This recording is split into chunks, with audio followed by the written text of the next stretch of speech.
Thank you, everybody. So we're lucky enough to have Paul Calamita, who's the chairman of Aqualaw, is here with us and ready to speak.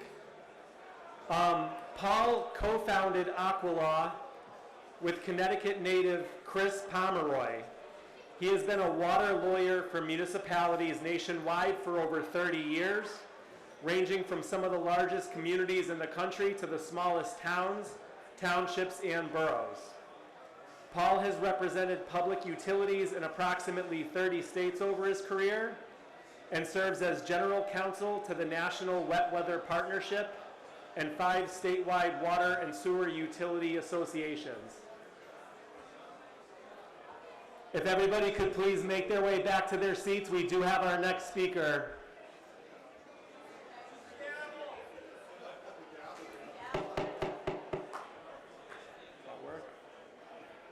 All right, that seemed to help a little bit. There we go. So thank you all very much. I know this is exciting. We all get a chance to talk to each other. And again, we have Paul Calamita here, and he's going to speak to us on a national perspective on wastewater issues. Thank you.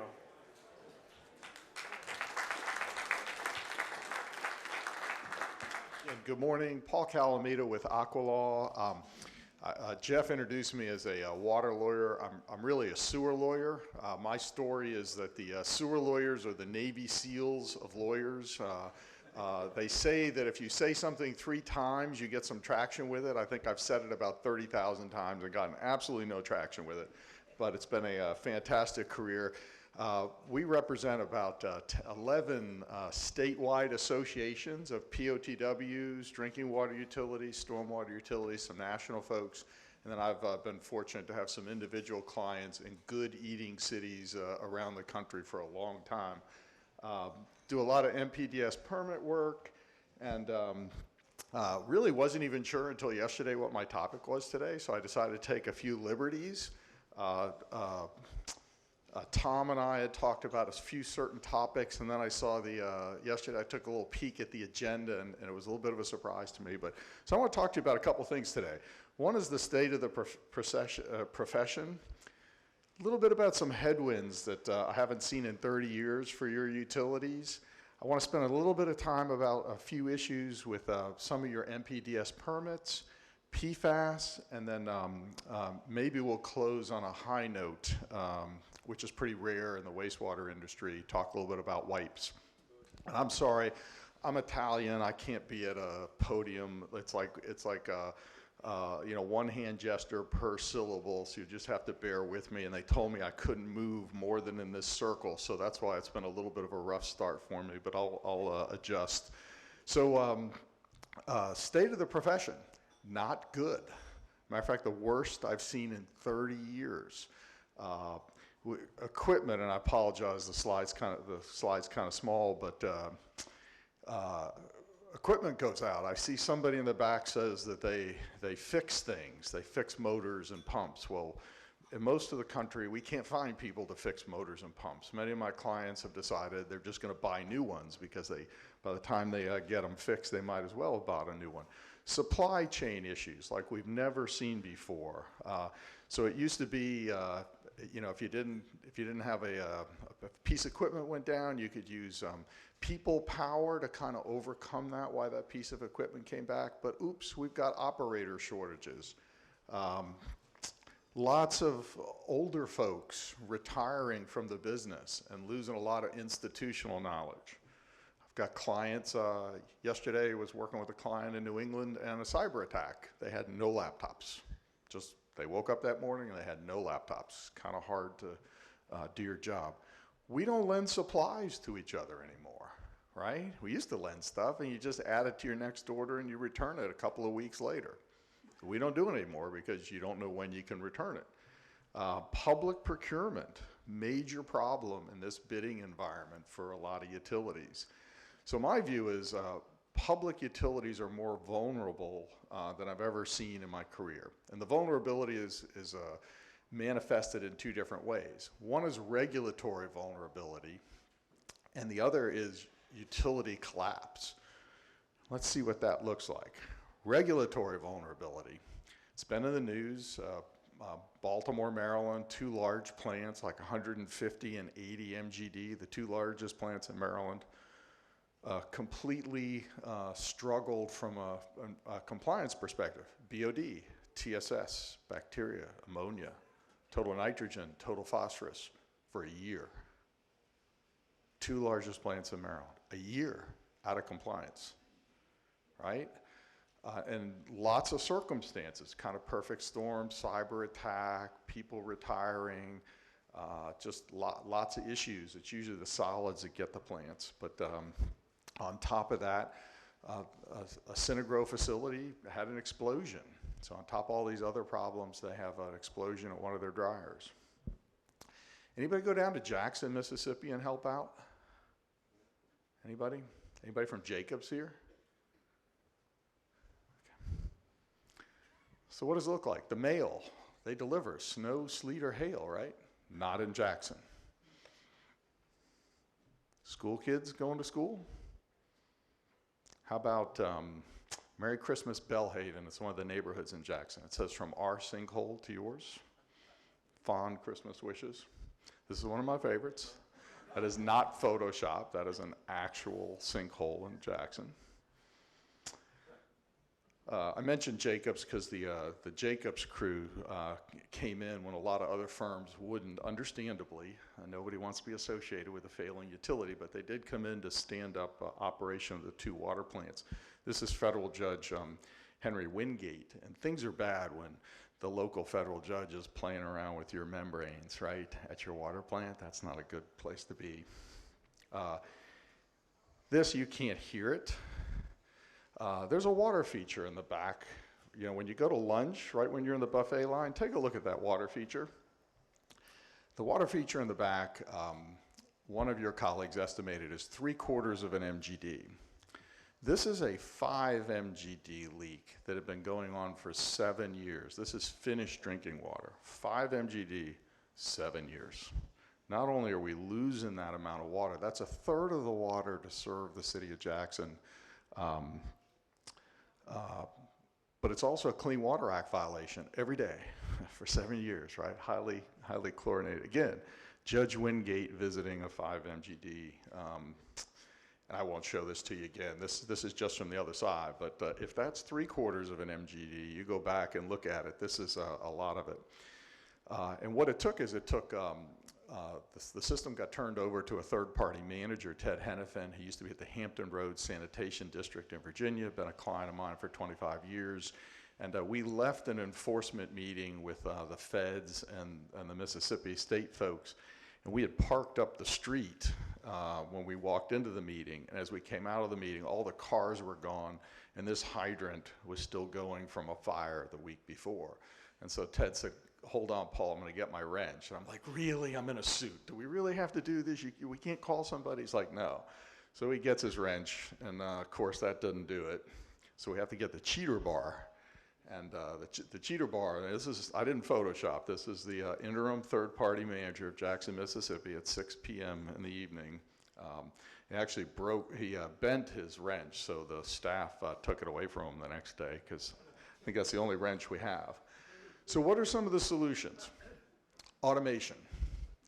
I think many of you are like one cyber attack away from having major problems. When you have a cyber attack and you can't pay people for 2 or 3 months, right? People don't want to work for you anymore, particularly when they got a lot of other people asking them to do work. But so automation, things that make sense to automate. The worker shortage we're facing is not going to end anytime soon. I think it's going to get worse. Jeff, I think, said he got 30 to 40 applications. He must be like boss of the year, like really good to work for, because most of my clients get none, or they might get 3 and none are hireable.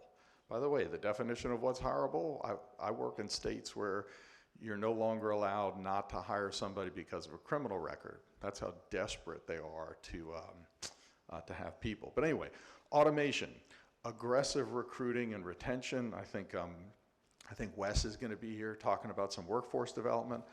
Operator reciprocity in Connecticut this will hurt. By the way, I grew up in Massachusetts, but I am a recovering masshole. I'm not sure I can say that on video. I am trying. My partner's from Connecticut, so hopefully we're learning here. But can a masshole operator come to Connecticut and waive in without exam? Yes, fantastic, good. Because that's what most of the other states are doing. It used to be, we don't give you reciprocity for your people unless you give our people reciprocity. And then we finally thought about that and we were like, no, we don't want our people going anywhere. We want no reciprocity with anybody. Keep them here in Connecticut, but we'll take everybody else, show them pictures of Mystic Seaport and all the fun stuff. Staffing flexibility. If the regulations are just the way the regulations have been, and you need some flexibility, Zoom, right? COVID, one of the silver linings was we realized, even the regulators realized we could do a lot of things remotely pretty well. And so this is an opportunity to look for some staffing flexibility. Streamlining permit requirements. If there are permit requirements that we just do because we've been told to do them and they don't add value, this is the time. Because the regulators are just as short-staffed as you folks are. So it's a great opportunity to have a conversation. I'm going to get to some of those. Contract ops and support. Many of you are sitting there probably thinking, nah, I've got a couple teams under contract. If I need them, they'll be there. They're having the same problems with finding workers that you folks are. And so you can't assume they're going to be there. I've got a bunch of clients who've turned over major processes in their treatment plants to contractors, and they're really struggling to hold up those contractual obligations and be there for them. SOPs. I hate SOPs. If lawyers had to have SOPs, there'd be the end of SOPs. If I had to do an SOP about how I approached a case or prepared for this talk at 1 a.m. last night, it wouldn't be good. But you guys, for the things that matter, given the older folks retiring, it's a really good time to think about 3 or 4 SOPs. They don't have to be long, they can be 2 pages, but you can avoid a lot of regulatory complications if you have a few SOPs. Emergency Procurement Authority. If you're just sitting there trucking along with your same old public procurement authority, you're vulnerable. One of the ways, Baltimore is a great example. One of the critical aspects of being able to stand that utilities wastewater system back up was emergency contracting authority, and it sure would be nice to have that before you need it. Regionalization. Years ago, if it was $30 million to put an interceptor to run the flow to a neighboring town, it was way too expensive, right? We wouldn't do it. These days, there's a lot of grant money around. Maybe it's not quite so expensive. On the drinking water side, that $30 million line, now with PFAS costs, it could be, I've got utilities your size, capital, $40–50 million for PFAS GAC, $12 million a year for O&M. I'm not making that number up. When you start seeing those numbers, running that line to a neighboring community who might have low natural PFAS levels becomes much more cost effective. Shared procurement, a lot of other states, if Hartford has a contract, a lot of the other utilities can piggyback on that contract, so that's done very frequently in other states. Agencies are having the same challenges you are in the workforce, and we've seen that in 2 kind of innovative ways. One is I didn't want to let the group leave without mentioning risk management, because EPA is looking at whether you're complying with your risk management plans, and that's really important because those plans are how we protect the people sitting in this room and the people who run the facilities.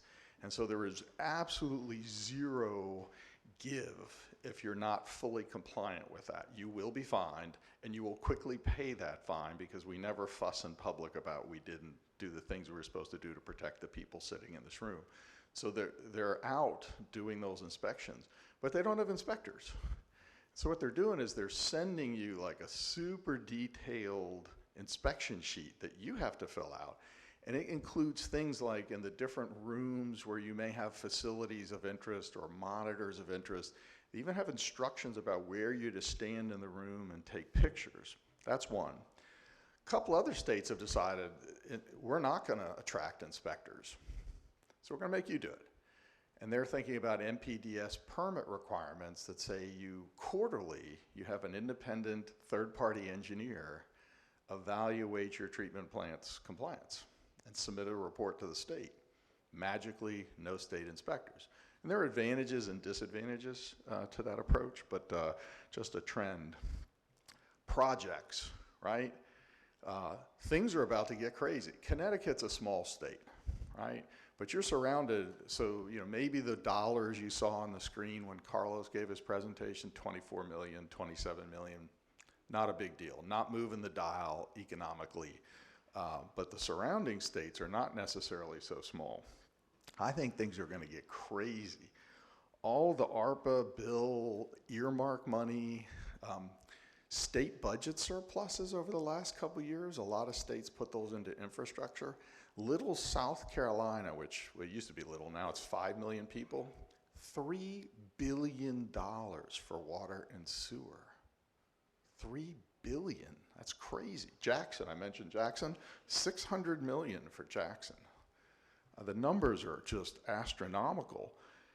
The design engineers in other parts of the country, we just can't produce design engineers. And what a lot of them tell us is on top of the US market, the Saudis are trying to design $1 trillion worth of public infrastructure right now. They have so much oil money, they want to go do all their infrastructure. BABA stuff is going to be crazy. Really, this is unprecedented. Some people tell me, no, Paul, I've lived through it. People with white hair like me, I've lived through this. I lived through the construction grants program back in the 70s and 80s. Nothing like this. That was like $60 billion over a decade or 15 years. This is like $100 billion over 3 to 5 years, right? On top of everything else. Really crazy. You've got, in addition to the regulatory compliance, you've got to manage your own projects. The highway boys and girls have a lot of money. They're going to do projects that are going to require utility relocations you're going to have to manage. ARPA money, there's a lot of community programs, and we're trying to onshore all sorts of different industries. I was in North Carolina the other day. We have a statewide group we represent. There are 300 projects in North Carolina with 300 jobs or more right now.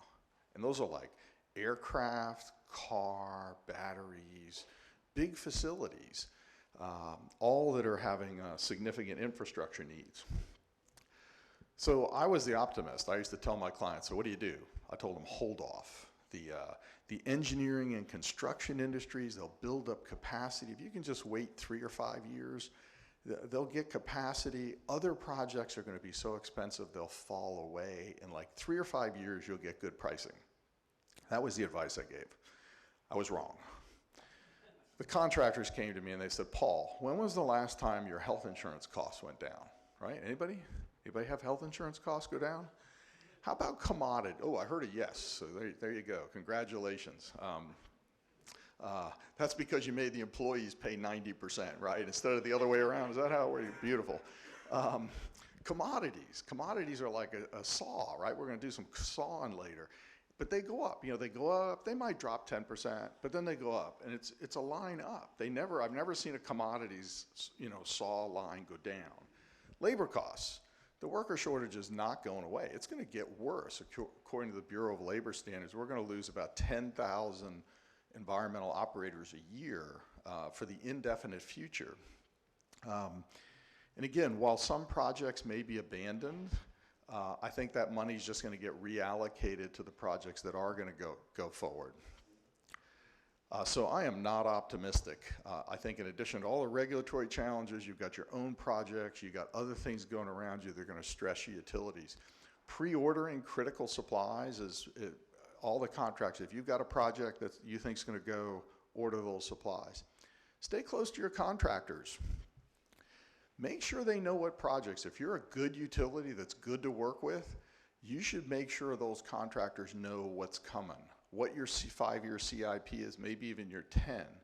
Some of my clients have CIP day. They invite all the contractors to come in And they, once a year, twice a year, and they talk to them about their projects, hoping that those contractors will put a marker aside for their teams to be able to bid on those contractors, those projects. Others will just email out the projects that they have. Others send their projects to the Association of General Contractors and ask them to distribute it to their membership statewide. It's critical that you be a good contractual partner to the contractors. If you are hard to deal with, they are not interested in your projects. You know, there's going to be a lot of work out there. And if they're good contractors in your community or in your area and you haven't seen bids from them, take them to lunch. There's a reason. Either you're the problem, they were the problem, and maybe if you're the problem, the person who was the problem has moved on. Shared risk. Most contractors I see, maybe 5 years ago, they were 30% construction manager at risk, design, build. Most of those good contractors are 70%, and they intend to get to 100%. The good ones don't want a hard bid because they feel like they're at a disadvantage. They're good contractors.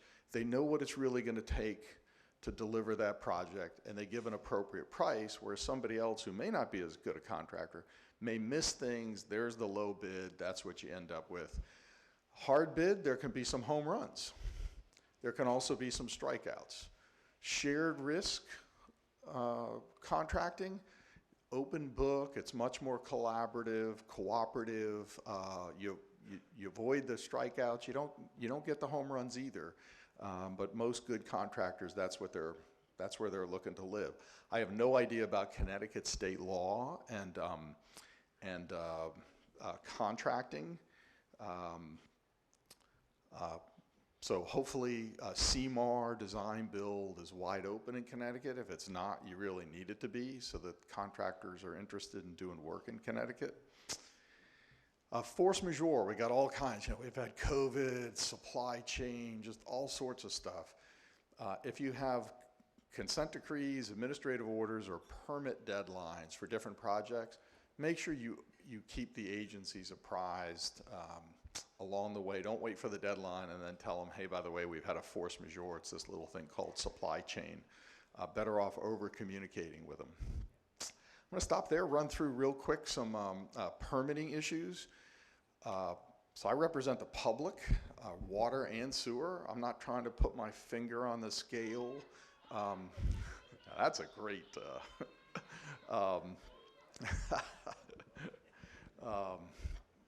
I've never had anybody start yelling help in the middle of one of my presentations, but maybe we do all need a lifeline. So anyway, I'm always just looking for affordable, cost-effective permits. We're in the public, we serve the public. We're not trying to like cheat the environment. We're not private companies trying to live quarter by quarter and deferring things because of what the stock market says this quarter. We do what's necessary, but at the same time, we want to focus on issues that matter. We want to focus on issues that matter because we don't have enough people. We want to serve the people we have, we want them doing the right things. And also, in our business, if it's a fruitless task, I worry. I worry because the operators know it's a fruitless task. And that's where we run into some negligent or intentional non-compliance. So for management, you ought to make sure that your permits don't contain any fruitless tasks. And we're going to touch on a couple of those real quick. So I started with the good. I thought I'd start with the good, and there was a couple of slides on good, and then I went to the bad, and there were far more slides on the bad than I'd anticipated. But the good, concentration limits only in Connecticut, it appears from 5 or 6 permits that I've looked at. In most states, well, except for nutrients, you get loads for nutrients, and there is a permit regulation that's DEP folks, DEEP folks, close your ears. There does appear to be a permitting regulation that says everything should get mass limits, but the permits I've looked at just have concentration, which is really interesting. There's flow monitoring, but no flow limits. And the way the world works is you have concentration, mass, and flow. If you regulate any 2 of those 3, you regulate all three, right? If you have a concentration and mass limit, well, implicitly there's some flow, maximum flow on your facility. If your BOD, if the minimum BOD is 8 milligrams per liter, and you also have a mass limit, well, you can do the math and figure out what the maximum flow you can have. But in Connecticut, we only have concentration only, so that was good. Frequencies of monitoring in the most cases seemed okay. I'm going to give you some examples where I think they're too high. Really cool on ammonia limits. They almost give you a month by month ammonia limits to take into account temperature. In a lot of places, you might just get one ammonia limit, pretending that temperature doesn't change. Maybe that's San Diego. Other places, you might get summer, winter, two ammonia limits. But in Connecticut, they appear willing to be more specific, which is to your benefit. Also, your permits basically say that any data that's not quantified is assigned a 0, which is excellent. So we have detection and quantitation. Detection would be if the room was completely dark and you saw the faint glimmer of light, you could say, aha, I detect light, but I don't know how many lumens. And then quantitation is when the light is adequate, gets to a point that Hawk is in the back somewhere there. One of those Hawk meters will tell you it's X lumens. That's quantitation. And so your permits are really good in not sweating you folks over data between detection and quantitation. So that was good to see. That's all I had on the good. Sorry. We are going to finish with we're going to finish on a high note, but the bad, instantaneous E. coli limits. Not like a daily average or something, but an instantaneous E. coli limit, as if the instantaneous E. coli performance of your treatment plants matters. It does not. I haven't found it in any place in the rest of the world that it matters, but in Connecticut it does matter. What it does when it's an instantaneous, it implicitly makes the monthly geometric mean much lower, right? By the way, that monthly geometric mean assumed no more than 10% would exceed a statistical threshold value. You can incorrectly put instantaneous number there, but when the standard, the monthly geometric mean, which provides the swimmer health protection, it assumed a 10% excursion. So the fact that you get no excursions on an instantaneous number really tightens up that monthly average. I worry about how operators respond to that, because how many of you have ever seen a 405 E. coli result reported in the DMR system? Anybody? You're not going to. Oh, somebody in the back. Okay, very good. If you see a 405, congratulate your staff, because they're dead honest. Most are going to look at that, and if they understand what's going on there, they're going to, if they see a 410, that's where I worry the 410 becomes a 380. And if this is necessary, if instantaneous bacteria across the great state of Connecticut is necessary, okay. But if it's not the way the criteria were developed, I worry about it. Bacteria permits, okay, grab samples during the period of the day when peak hourly flow is normally experienced. Never seen that anywhere else in the country. I don't think you can find a permit. It says you shall sample when the peak hourly flow, and by the way, somebody's taking a picture back there. Unfortunately, this is being videotaped and it's going to be online, which I am not ready for prime time, so I apologize in advance, but once this gets posted, your site's going to get hacked. I can guarantee you it'll be me if I can figure out how to do it. By the way, Tom, I'm going to kill you because you never told me this was being videotaped. But anyway, no other place in the country says you have to do it when flows are expected to be the highest. Does that change during the year? One month it's this hour, another month it's the next hour. Do we work in daylight savings time? Why? Is that representative? No, it's not representative. Do all of your non-domestic users discharge when flow is expected to be the highest? No, they have shifts. They make different products, different days. I don't think that's representative at all. Never seen it. That should go away. For bacteria, it has to be 11 to 3. I have never seen that before either. Now maybe there's some, maybe you all have done some study about what you people do between 11 and 3, and there's a lot of people hanging out in the restroom. I don't know what's going on at 11 to 3 in Connecticut, but why? Why should your operator have to take a bacteria sample? In the other states, you're licensed professionals, right? You are licensed professionals, and you are told in the other states to take samples that are representative, and that is left at that. So that this offends me on your behalf, on the industry's behalf. So too rigid, not representative. Percent removal. Percent removal is absolutely useless. It is a total waste of time. Percent removal tells you nothing, right? It doesn't,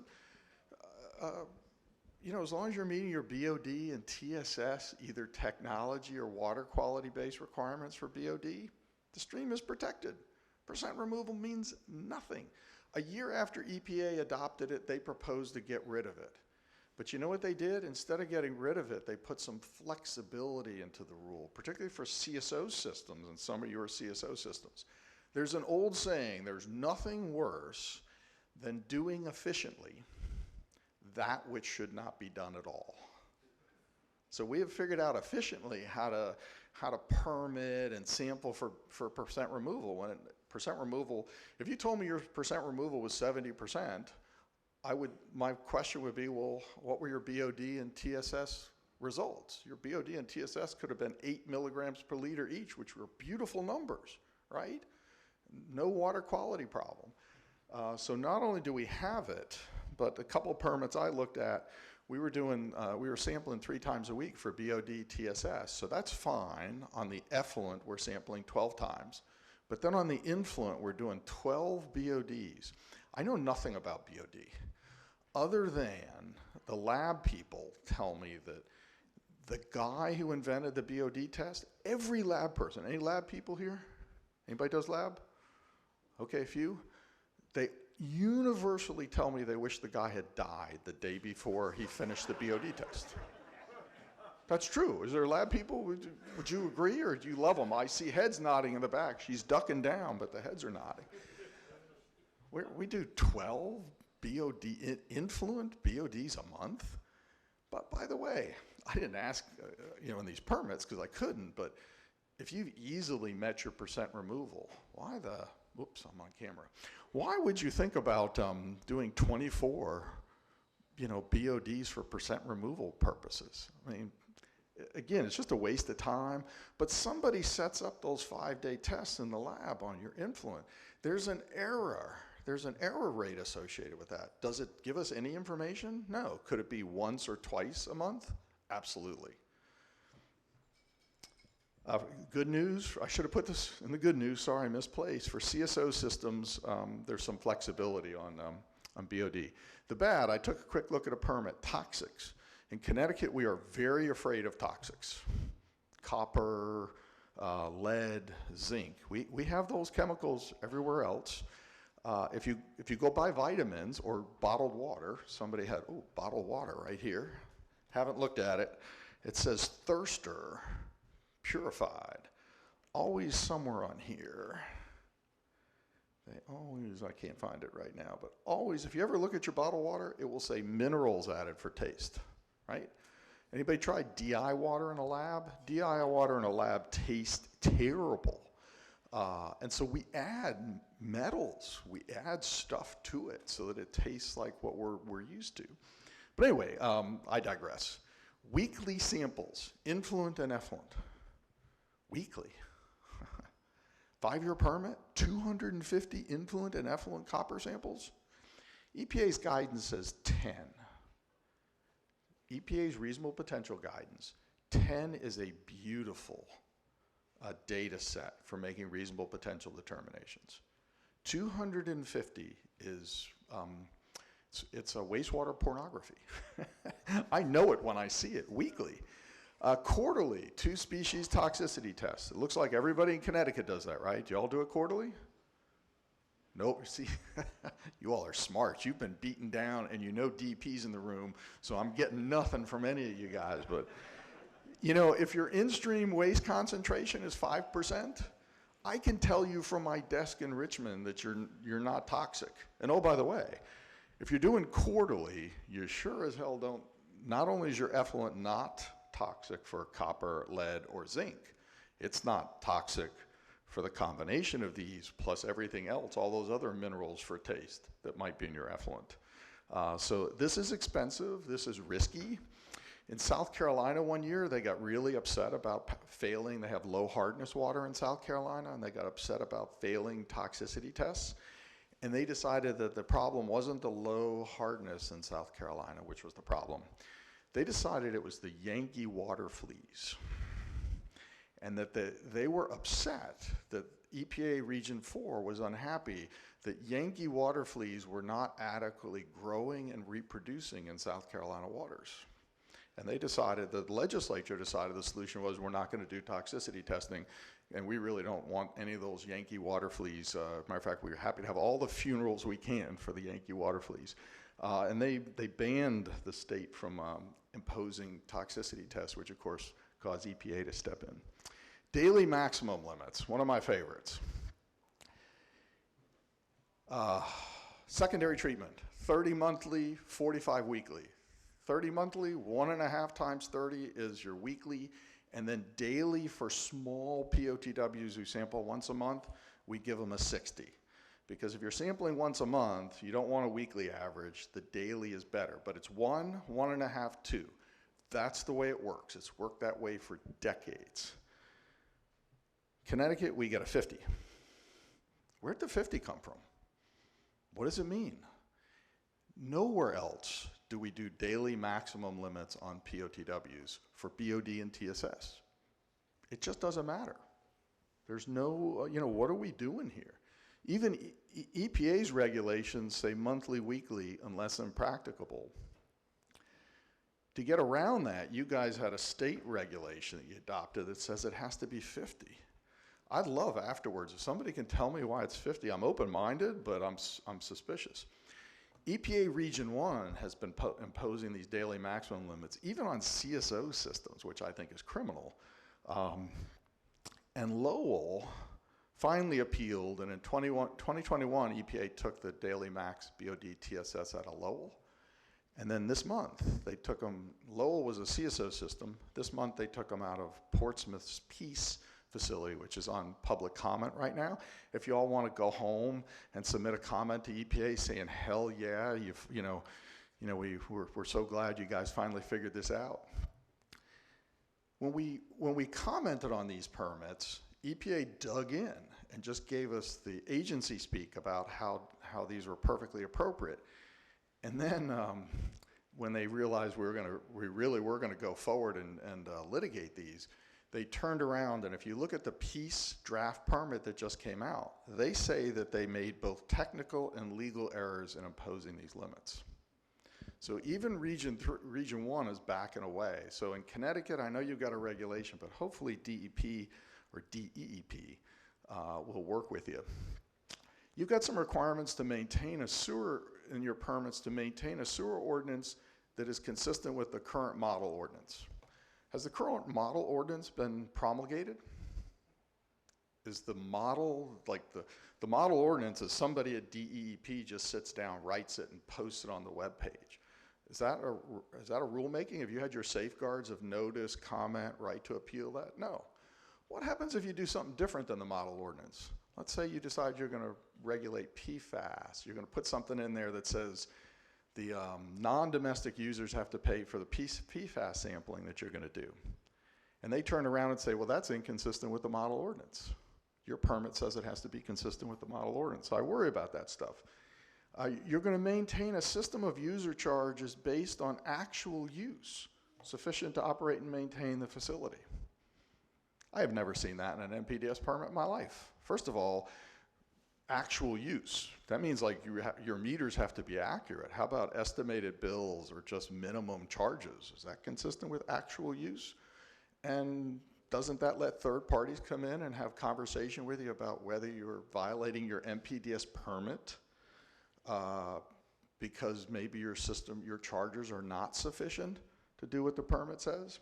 No idea why that's in there, but it really is not a good idea. You have to operate in accordance with your O&M manual to achieve the optimal removal of pollutants. Do you add any chemical? You add alum? Anybody add alum? Well, you better, how much alum do we add? Do just truckload after truckload to get the optimal reduction? Grab samples, again, peak hourly flow. Bacteria, we've already talked about that. Total residual chlorine, looked at 3 permits, 3 different TRC levels, 50, 40, and 10. You definitely want the 50. Mr. and Mrs. Hawk back there will tell you they have a machine that'll go down to 1, and my story is that is valueless to me. But if they've got one that'll do 100 micrograms, that's priceless, right? So in most other states, we're at 50 or 100. If I can't do it at home, we don't sell it on the road. In the Commonwealth of Virginia, it's 0.1 milligrams per liter because we're balancing disinfection and residual chlorine. You have to submit your DMRs on the 15th day of the month. Is that right? So I hear, yep. No other state does that. We do like the 28th, maybe the 25th. The 15th seems to me is way too short. Do you even get your lab results back? Are you all paying for expedited results? I mean, there's no reason DEEP, God, it's going to take me forever, can't say the 28th, right? It's all electronically done. I mean, it's not like, wet tests. When you fail a wet test or you have an invalid test, within 30 days of the original test, you have to submit results from the follow-on test. So you take a wet test. Usually you don't get the results for like 3 weeks. You get the results, and then you've got to stand up the consultant, get the test, get the 2-day test run, and have it analyzed and back to you and then back to DEP within 30 days. Do you all really do that, or you just don't fail wet tests? That should be a much different period.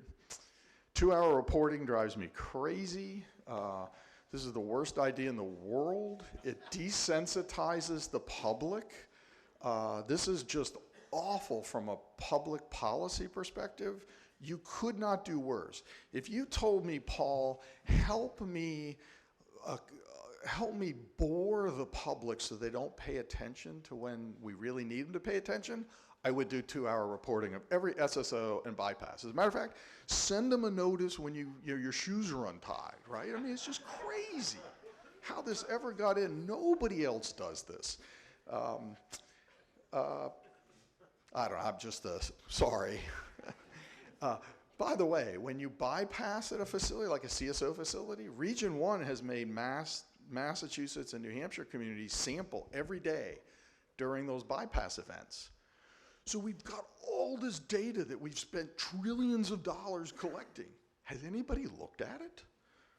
I think if they looked at it, they would find out that when those CSO systems bypass, the data is almost, statistically insignificant from when they're not bypassing. So why are we so hung up? Why are we making them collect daily? Why are we making them do 2-hour?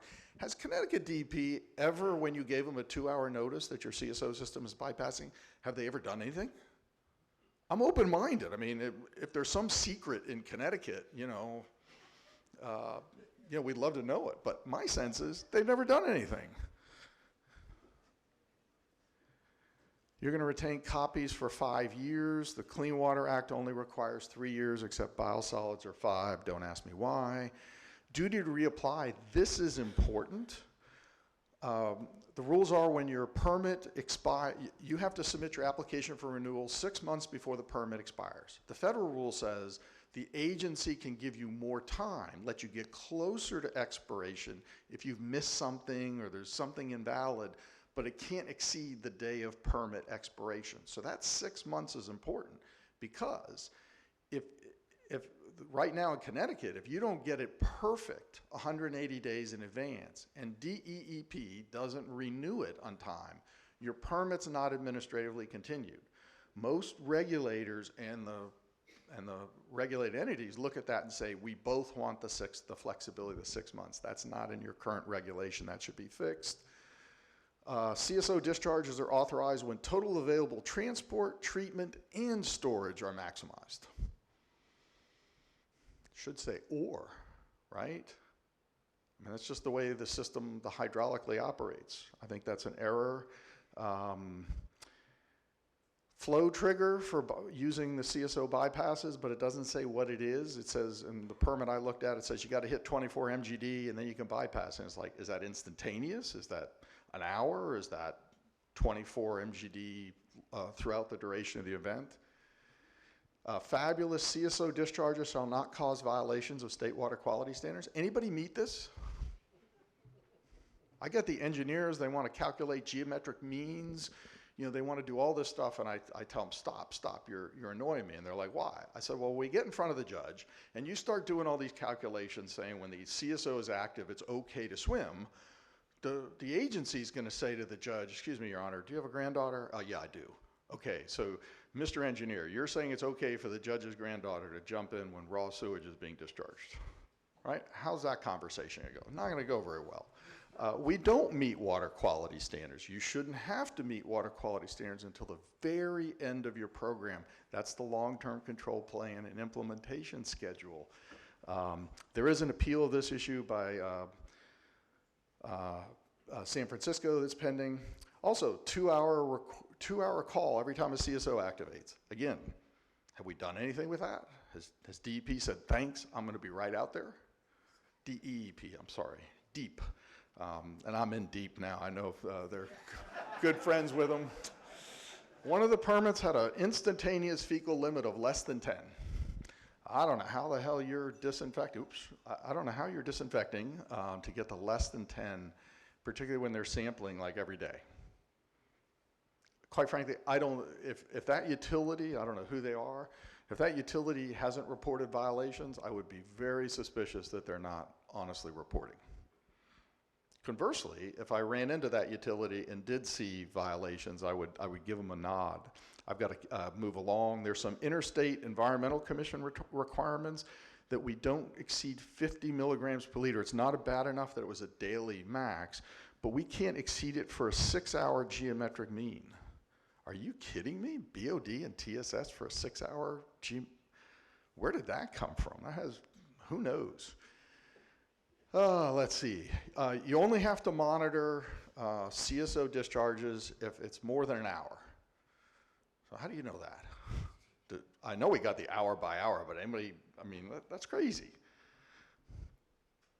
We should have, what information is monitoring an active CSO giving you that you don't know right here?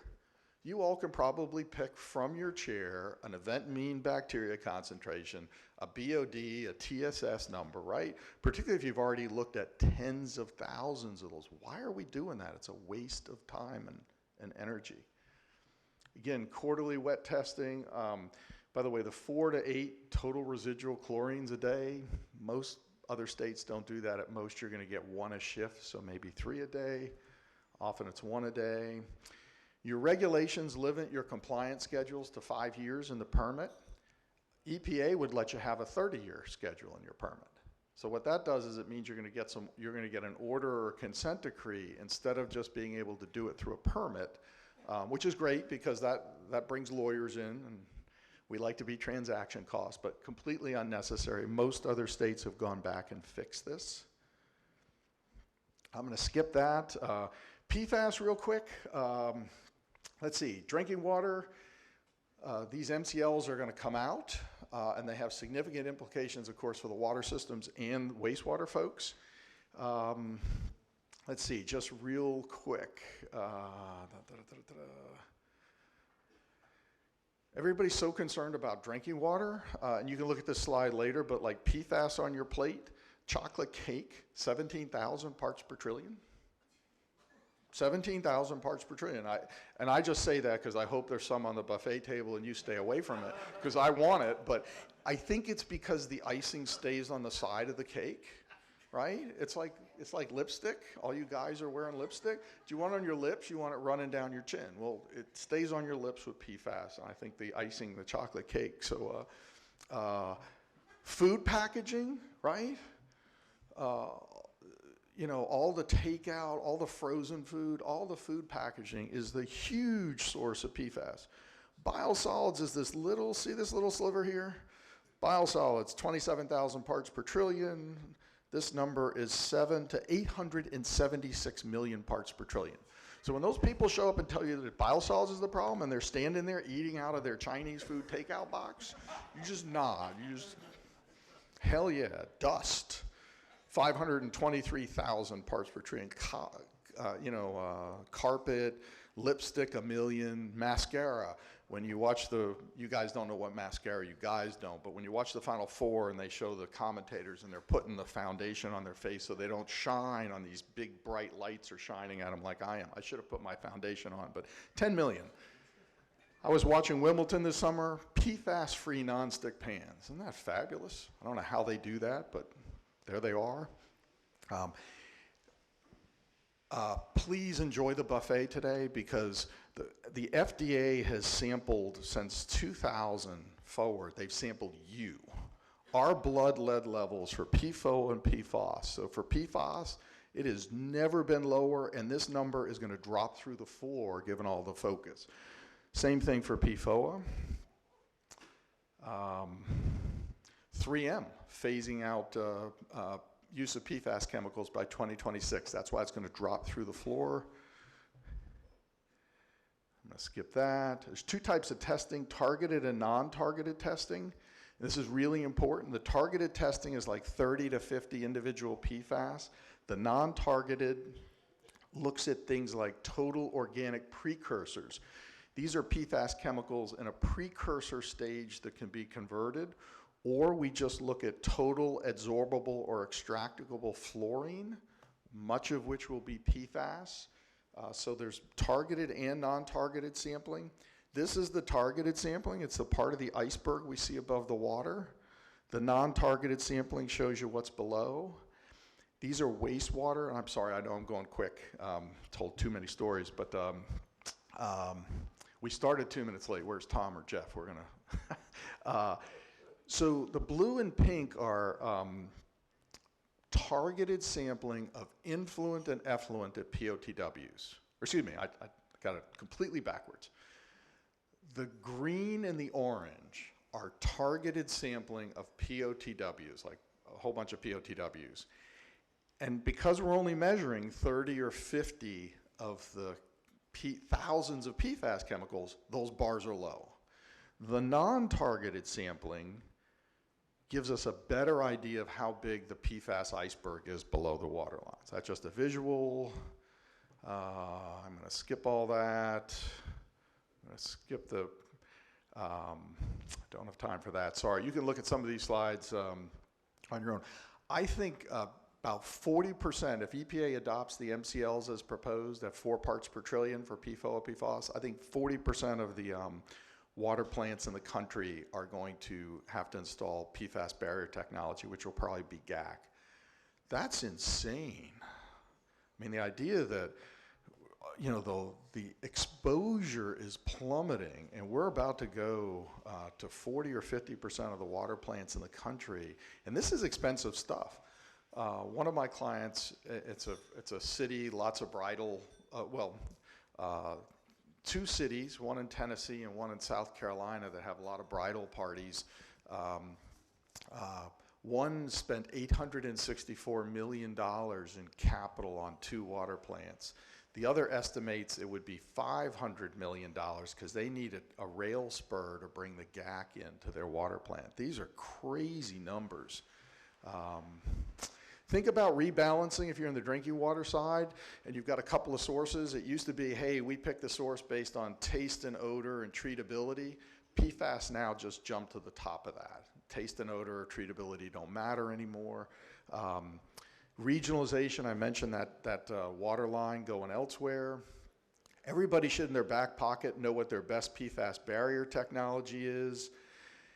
If you've got upstream sister utilities, if I'm a water system downstream of a major POTW upstream, I want to make sure they're being a good sister utility and and now we get to wastewater, that they've characterized their influent and effluent, and essentially on the wastewater side, you need to have a minimization plan for each major non-domestic user. And it's very cooperative. There's been a lot of low-hanging fruit. I've got some slides describing some of the things the industries and landfills have done.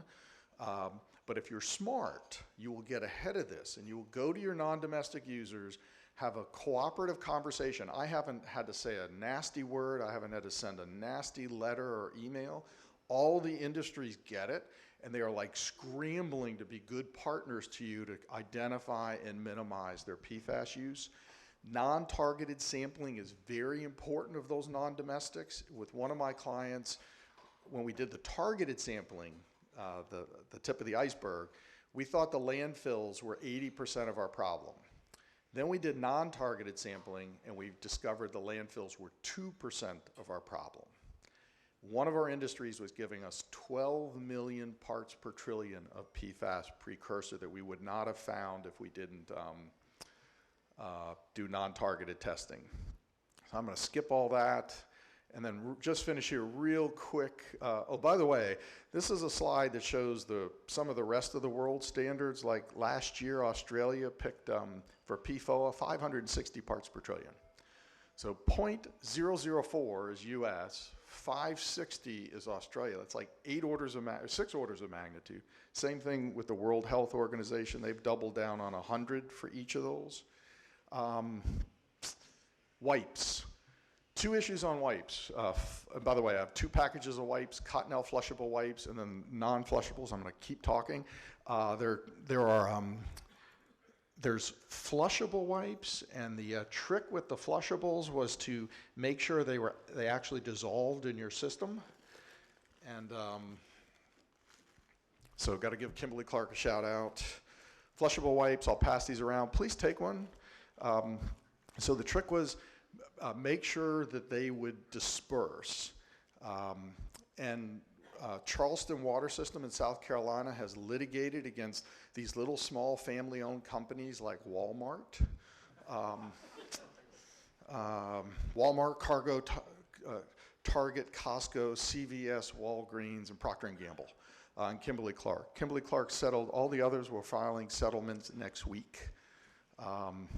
On the non-flushable side, it's better labeling. And so what does this look like? So a couple of years ago, this was a CVS or Walgreens product after a municipal flushability test. And the flushability test is they put it through a toilet, they put it in a rectangular container that you see, they rotated 18 rotations a minute for 30 minutes, and then we hope it dispersed. This is Kimberly-Clark Cottonelle flushable wipes. This was I think a Procter & Gamble product. This is a Nice Pack product from this year. That's okay in your sewer system, right? That's not a problem. Let's see. So on the flushability side, Kimberly-Clark Nice Pack, which is about 85–90% of the US market, they have beautiful flushable products. These are no longer a problem for your sewer system. As a matter of fact, we worried our test was too tough, that they wouldn't be suitable for the use the consumers were going to put them to, and then they'd go to a non-flushable product. So we really think that's phenomenal. On the non-flushable side, it's the labeling, and I think this is the biggest challenge for you folks, and I'm just about done. I know I'm getting the hook. COVID, in my office, I found this one day by our door, because you were supposed to wipe down the door handle, apparently, when you walked in.